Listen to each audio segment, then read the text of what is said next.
प्रेम से बोलिए सियावर रामचंद्र की जय। प्यारे भक्तों, आज आप सभी श्रवण करें पौष मास कथा अध्याय 11। पिछले अध्याय में आप सभी ने श्रवण किया था कि रात भर कारीगर काम करते रहे और नए रथों का निर्माण किया। समस्त अयोध्या व्यस्त और हर्षोन्मत्त थी। अब आगे की कथा सुनिए। बारात के प्रस्थान स्थल पर अनेक हाथी, रथ और अश्व सजे खड़े थे। नगरवासी सुंदर परिधानों में सजे धजे और नाचते गाते उत्साह से परिपूर्ण थे। पालकियां तैयार थी। एक रथ और वशिष्ठ जी और दूसरे पर राजा दशरथ शंख ध्वनि के साथ ही बारात चल पड़ी। विशाल वाद्य यंत्र से आकाश गुंजयमान हो रहा था। कहीं घोड़े नाच रहे थे तो कहीं हाथियों के कौतुक थे। जहाँ विश्राम होता वहाँ का आनंद ही अलग था। मार्ग में सभी सगुन अनुकूल हो रहे थे। कई दिनों की हर्ष यात्रा के पश्चात भव्य बारात गंगा किनारे पहुँच गई। वहाँ राजा जनक ने पुल बनवा दिए थे। स्थान पर विश्रामशालाएं थी। इनमें शीतल पेय, अनगिनत व्यंजन, सुगंधित पदार्थ आदि सर्वसुलभ थे। बारात जनकपुरी के द्वार पर पहुंची तो समृद्धि मिलन हुआ। जनक अनेक उपहार लेकर उनके स्वागत को पहुँचे। फिर बारात जनवासे में पहुंची। राम ने सुना तो उनका हृदय पिता के दर्शन को व्याकुल हो उठा। विश्वामित्र ने उनकी मनोदशा समझी और उन्हें लेकर जनवासे में आ गए। अपने पुत्र को इतने समय बाद देखकर दशरथ के नेत्रों से आंसू धारा बह उठी। उन्होंने पुत्र को हृदय से लगा लिया।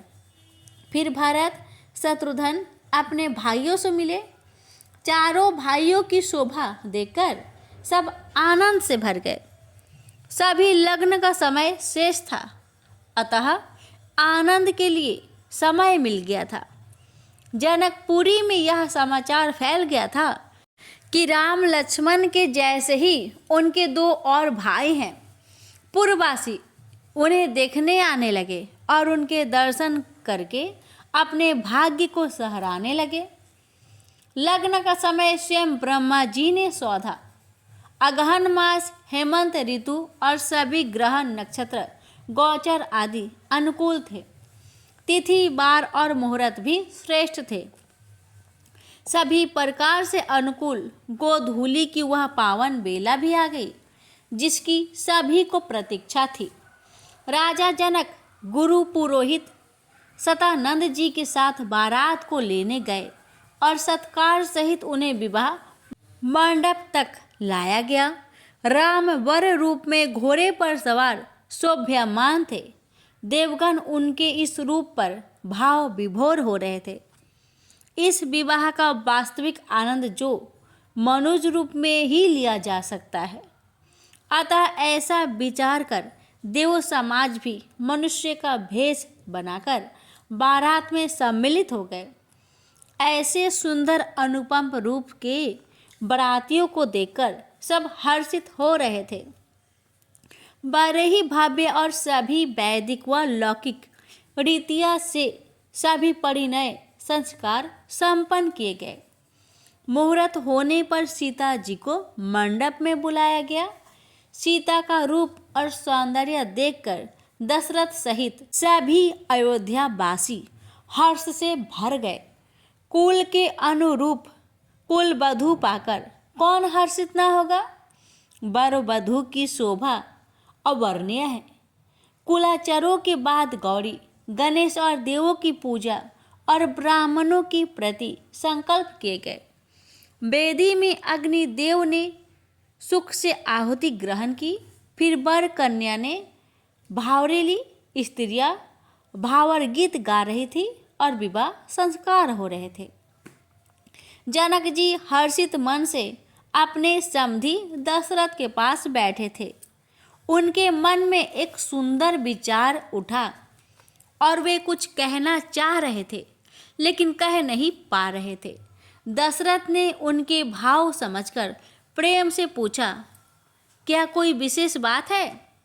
तब जनक ने कहा कि यह संबंध दो कुलों और अनेक पीढ़ियों का सुदृढ़ संबंध है। उनकी और एक कन्या उर्मिला और दो कन्या मांडवी और श्रुतकृति सीता के समान ही उनकी अनुसुताएं हैं। वे भी विवाह योग्य है। अतः यदि दशरथ जी स्वीकार करे तो इस मंडप में आहा। दशरथ तो हर्ष से भर गए। आनंद क्षण भर में 4 गुना कैसा होता है, यह आज उन्हें अनुभूति हुई। दोनों समधी गले मिले और उसी मंडप में लक्ष्मण, उर्मिला, भरत, मांडवी और शत्रुघ्न व श्रुतिकृति का भी पानी ग्रहण संस्कार कराया गया।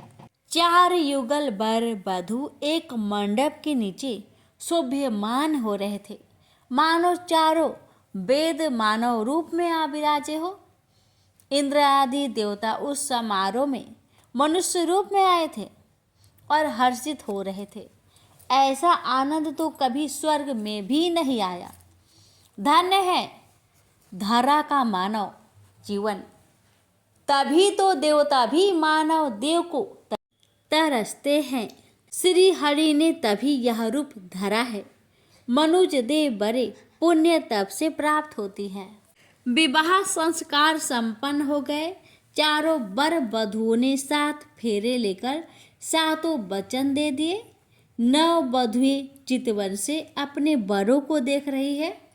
लक्ष्मण और शत्रुघ्न के रूप एक समान है, दोनों ही गौरवर्ण है।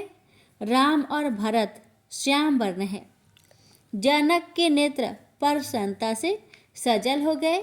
माता सुनीता तो प्रसन्नता के आवेग से फूली नहीं समा रही थी। सखिया मंगल गान कर रही थी और बारात आनंद में मगन थी। यह विवाह नहीं, महाविवाह था।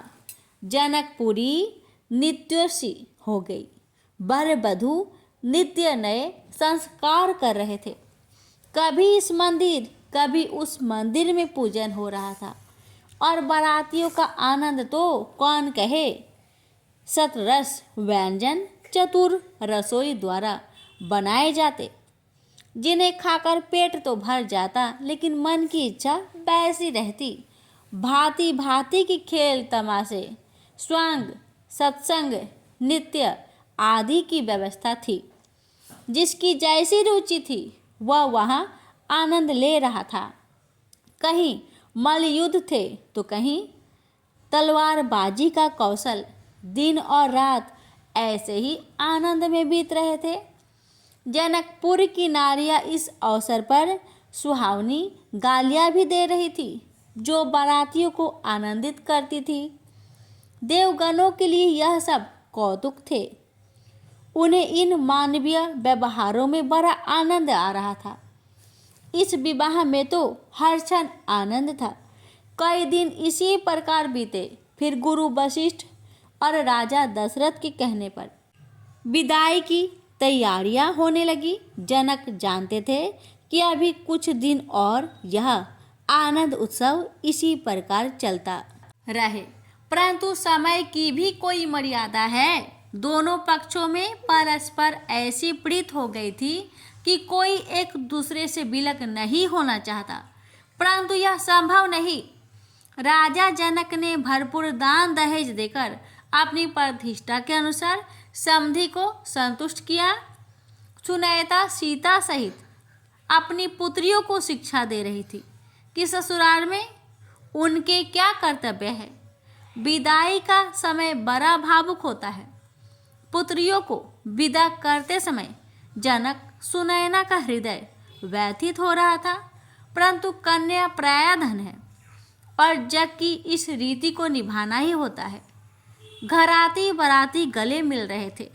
सुख की अनुभूतियों में वियोग का रस तनिक पीड़ा दे रहा था, परंतु यह भी आनंद ही होता है।